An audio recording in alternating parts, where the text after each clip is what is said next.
Have you ever noticed how a single note can carry decades of memories? One sound, and suddenly, you are transported to a different time, a different place, a different life. Ethan was only 8 years old, but he had already learned that music could speak in ways words never could. Small for his age, with messy dark hair and bright, curious eyes, he often wandered the streets of his neighborhood with his mother, listening to the street performers who played for coins and kind smiles. While other children ran and shouted, Ethan stopped. He listened. Every violin, flute, or piano keyboard held a story. Before we continue with this story, don't forget to subscribe to the channel and like the video.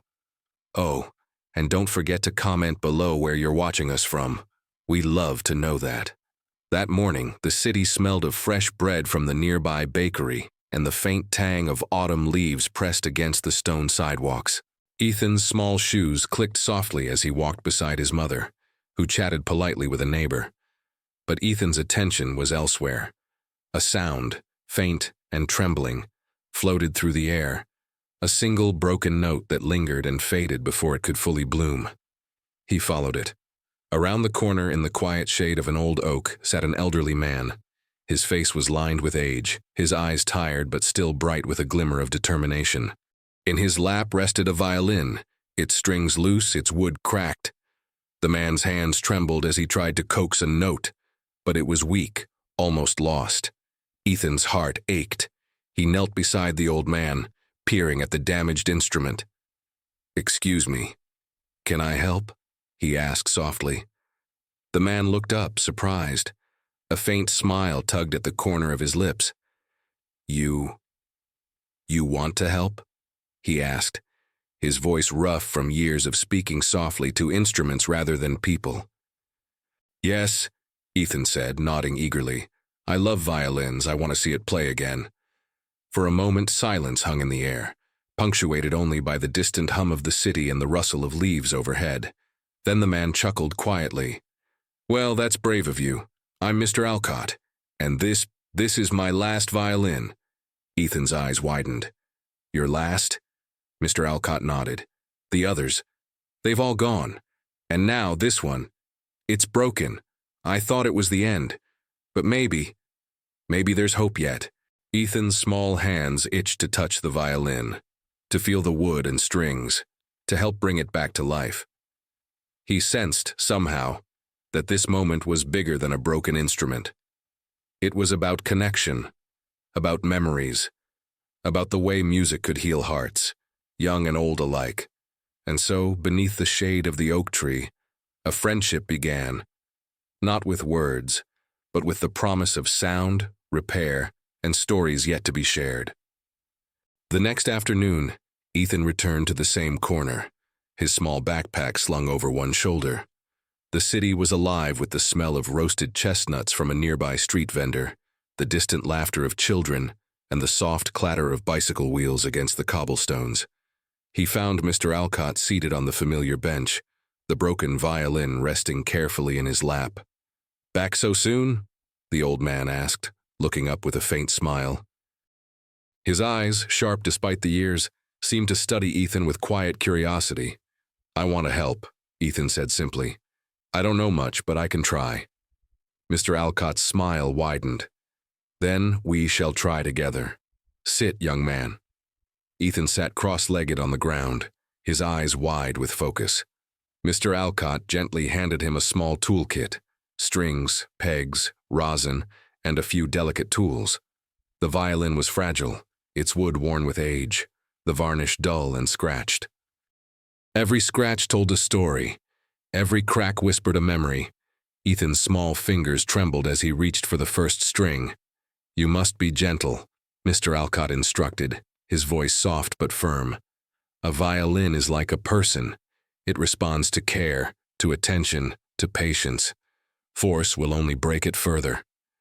Ethan nodded, absorbing every word. As they worked together, Mr. Alcott spoke of the violin's history, how it had traveled across countries, performed in concert halls, and even survived a fire that had destroyed his first music studio. Ethan listened in awe, imagining the hands, the music, the lives that had touched this single instrument. Hours passed unnoticed. The air smelled faintly of varnish and cedar wood, mixed with the city's autumn scents. For the first time, Ethan felt the weight of time pressing gently against him, the kind of weight that adults and elders carry, a mix of memories, regrets, and cherished moments. "Why do you play, Mr. Alcott?" Ethan asked suddenly, pausing to examine a knot in the violin's wood. The old man's eyes softened. "Because music remembers when we cannot. It speaks when words fail, and it carries the hearts of those we've loved, even when they are gone." Ethan's fingers brushed a string and a faint trembling note emerged. It was weak but unmistakably alive. His eyes lit up. "It's working." Mr. Alcott chuckled softly. "Yes, the first note. It's always the hardest, but once it comes, it carries hope with it. Just like life, eh?" For a moment they sat in silence, letting the note linger in the air. Ethan realized this was more than a violin, more than a task. They were sharing something deeper: trust, patience, and the beauty of a story that bridged generations. And in that quiet afternoon, amidst the scents of the city and the soft rustle of leaves, Ethan understood the magic of music. It could heal, it could connect, and it could turn strangers into family. The following morning, Ethan hurried back to the park, eager to continue working on the violin. The sun had just begun to peek over the rooftops, casting long shadows across the cobblestones. The air smelled faintly of autumn leaves and roasted chestnuts, familiar scents that had begun to mark this corner as a place of magic and discovery for Ethan. Mr. Alcott was already there, seated on the same wooden bench, the violin resting carefully in his lap. But today, something was different. As Ethan approached, he noticed a string dangling loosely, a faint snap of tension still lingering in the air. It broke," Mr. Alcott said quietly, almost apologetically. His hands, though steady in memory, trembled slightly with age. "The old wood is fragile. I should have known it would give way." Ethan's small brow furrowed. "Can we fix it?" Mr. Alcott sighed, gazing at the violin as if seeing its decades of history in a single glance. "Yes, but it will take patience. And maybe some courage." They set to work, carefully examining the damaged string, adjusting the pegs, and inspecting the fine cracks in the wood. As they worked, Mr. Alcott began to speak, his voice soft but filled with emotion. "You know, Ethan, this violin has seen a lifetime of music and a lifetime of loss. I once played it for my wife before she passed, and when I lost my brother in the war, it was this violin that carried my grief when I could not." Ethan listened silently, eyes wide. He had never thought about music in this way, how it could hold memories, joy, and sorrow all at once.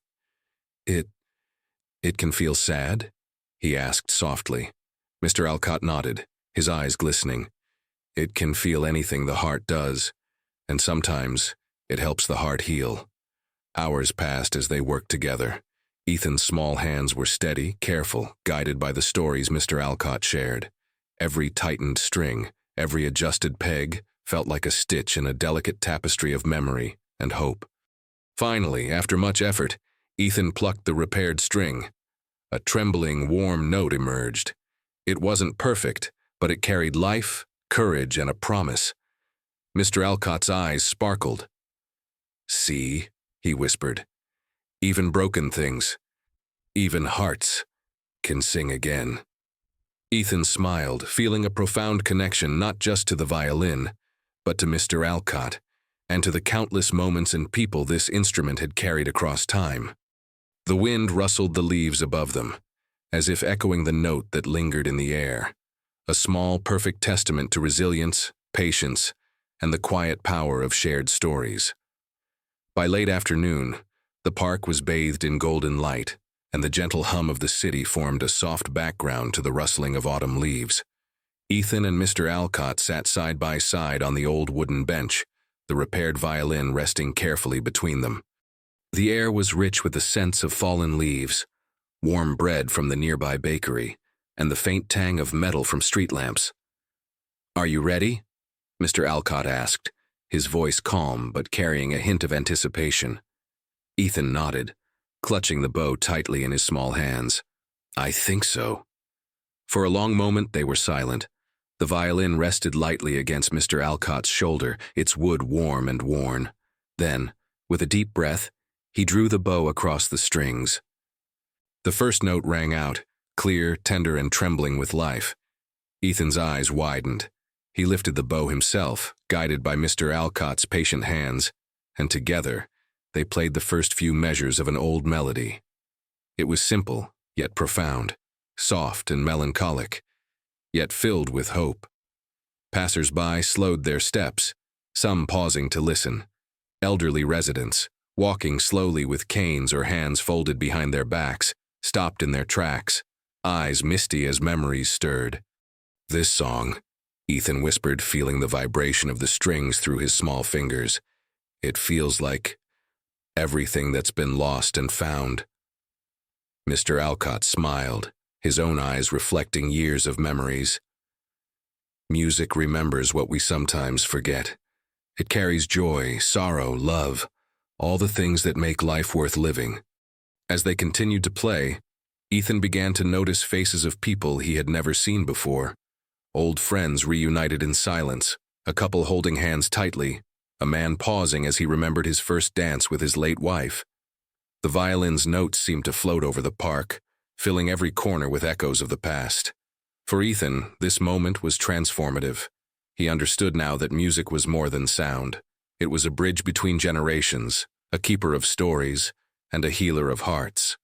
He looked at Mr. Alcott and realized that the old man's smile, lined with years of joy and pain, had softened somehow, as if a weight he had carried for decades had been lifted.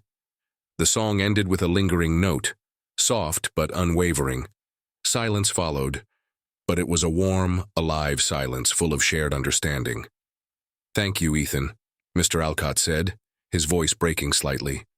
You've given this old violin, and me, a second chance. Ethan smiled, feeling a gentle warmth spread through him.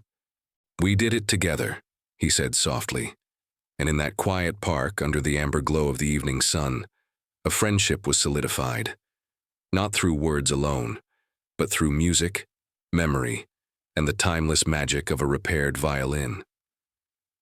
The next morning, Ethan arrived at the park early, carrying his small notebook and a fresh sense of curiosity. Mr. Alcott was already seated on the bench, the violin resting carefully in its case beside him. The crisp air carried the faint scent of autumn leaves and the distant aroma of freshly baked bread. Good morning, Ethan, the old man greeted him, a gentle smile playing at his lips. Today I want to tell you a story. Ethan settled cross-legged on the ground, eyes wide and attentive. A story? He asked. Yes, Mr. Alcott said, his gaze distant, lost in memory. About this violin, and about the life I've lived with it. He spoke of a young man who had dreamed of concert halls and applause, of travels across continents with music as his companion.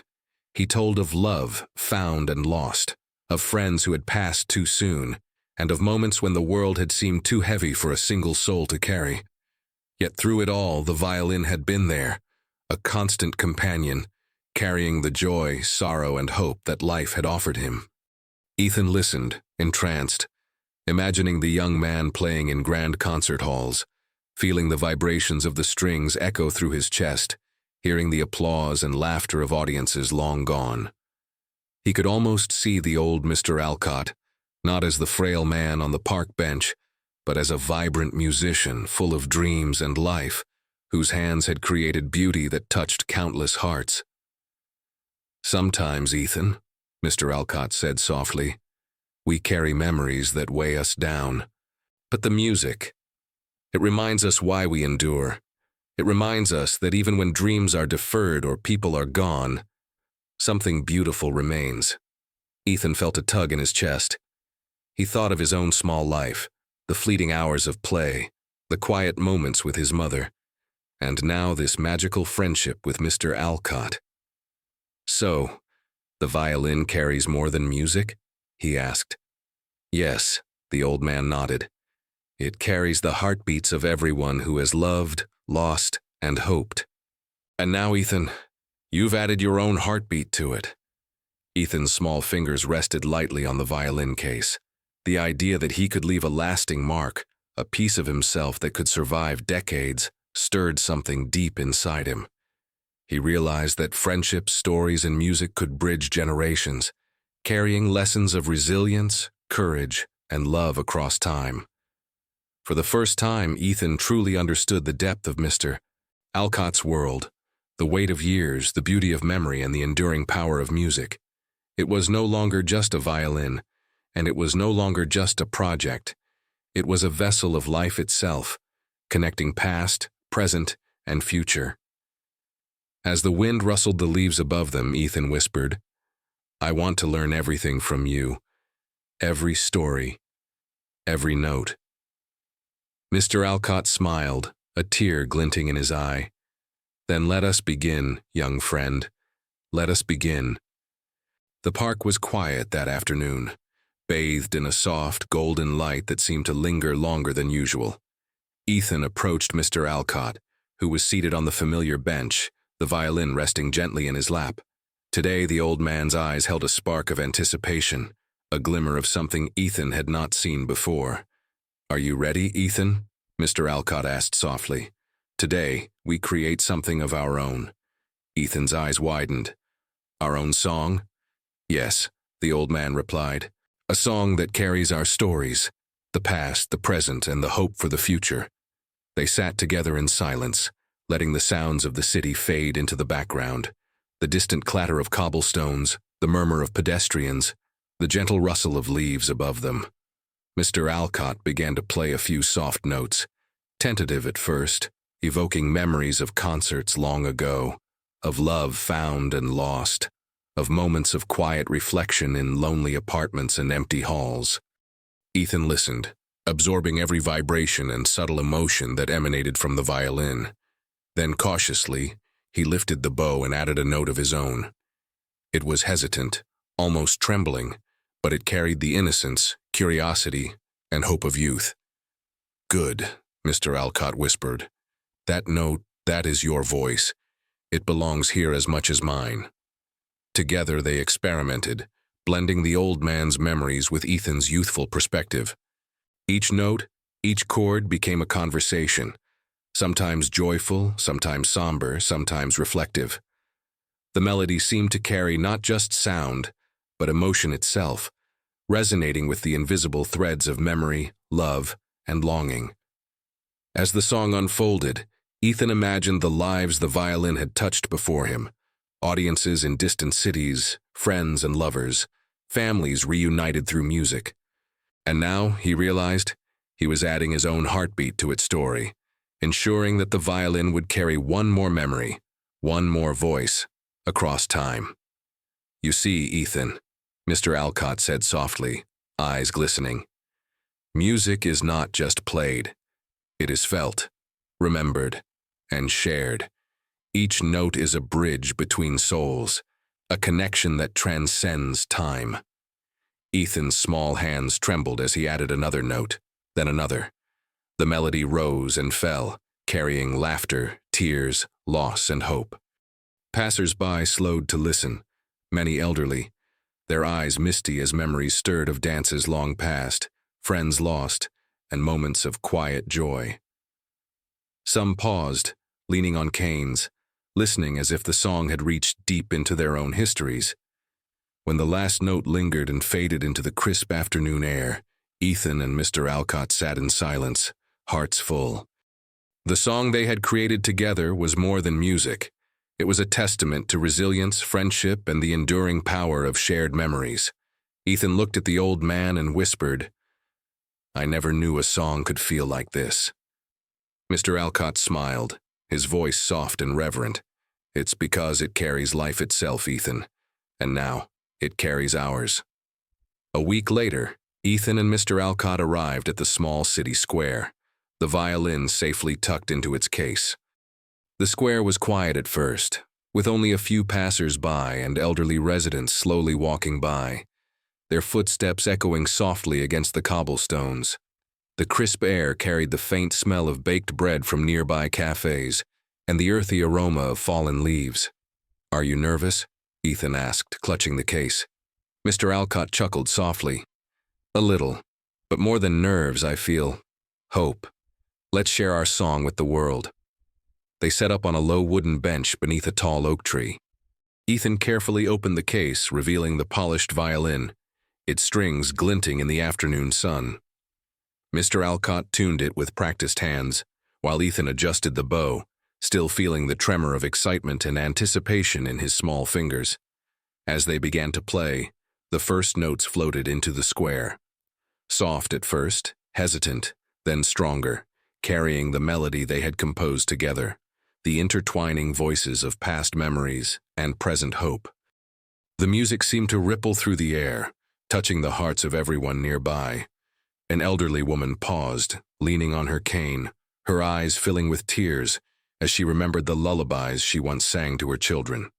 A retired musician, leaning against a lamppost, whispered softly, That's exactly how I felt years ago." A man with graying hair stopped mid-step, recalling the first dance with his late wife to a melody just like this. Ethan watched silently, awestruck as the music bridged decades.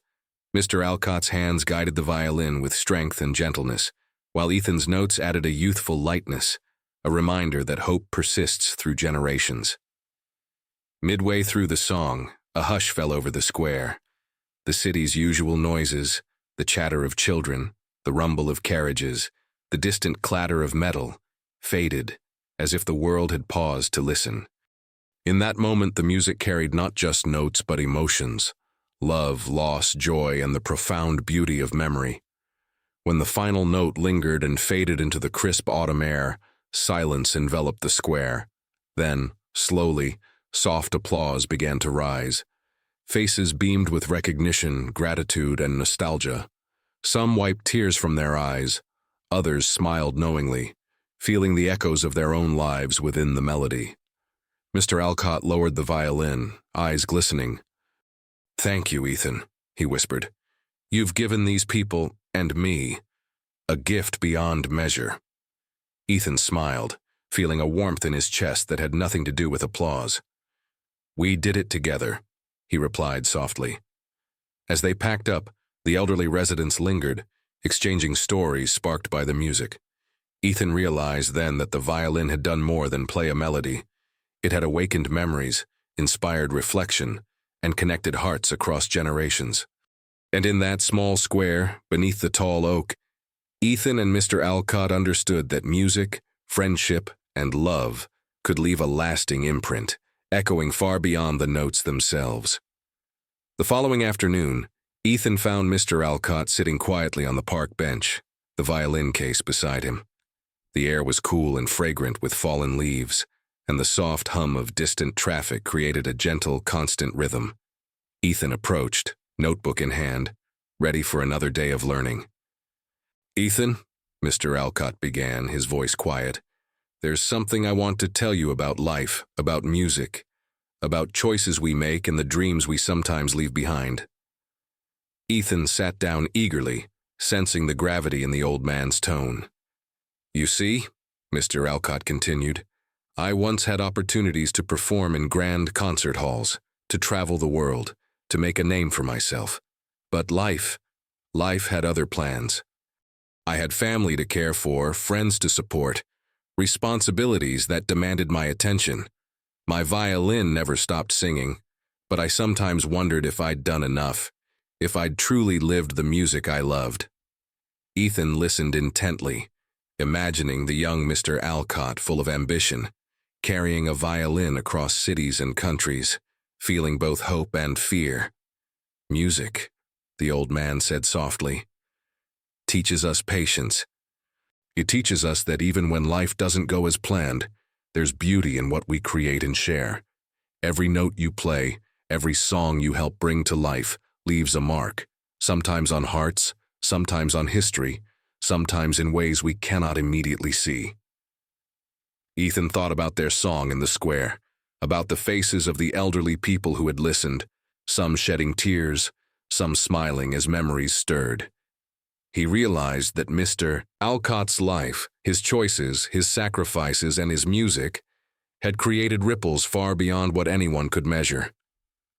"Does it hurt, Mr. Alcott?" Ethan asked softly. "To miss the things you wanted?" The old man nodded. "Yes, but it also teaches you gratitude, to value every small moment, to cherish the people who are present, and the music we have the chance to create together." Ethan's fingers traced the edge of the violin case. He understood now that life was a series of small, deliberate notes, some joyful, some sorrowful, but each meaningful. Every act of kindness, every shared story, every song played could leave a legacy. "You're teaching me something important too, Ethan," Mr. Alcott said with a warm smile. "Even the youngest among us can remind the oldest that hope and curiosity never fade. You've brought life back to this violin, and to a part of me I thought I had lost forever."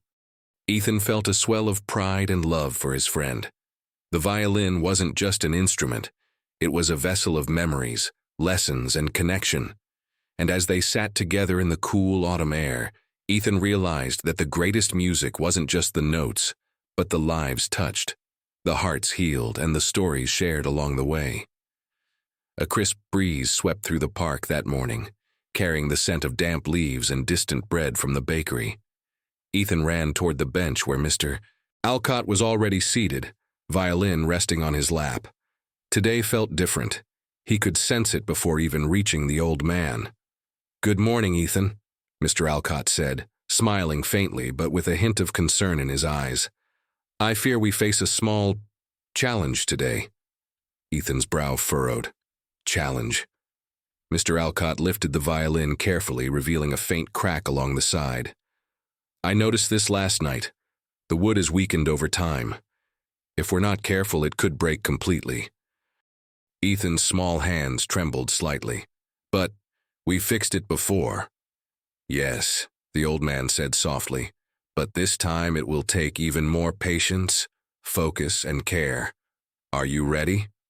Together they began. Ethan's fingers moved slowly, following Mr. Alcott's guidance. Each adjustment, each careful stroke of the bow, was a lesson in precision, resilience, and trust. The old man spoke of times when he faced setbacks in life, missed concerts, lost friends, and moments when hope felt impossible. Ethan listened, absorbing the weight and wisdom in every story. Hours passed. The air grew heavy with the smell of varnish, cedar, and fallen leaves, mingling with the distant city sounds. Each note they tried cautiously sent shivers through the violin, and each small success sparked quiet cheers between the two. At one point, the violin let out a sharp, cracking note. Ethan froze, fear gripping his small chest. It's broken."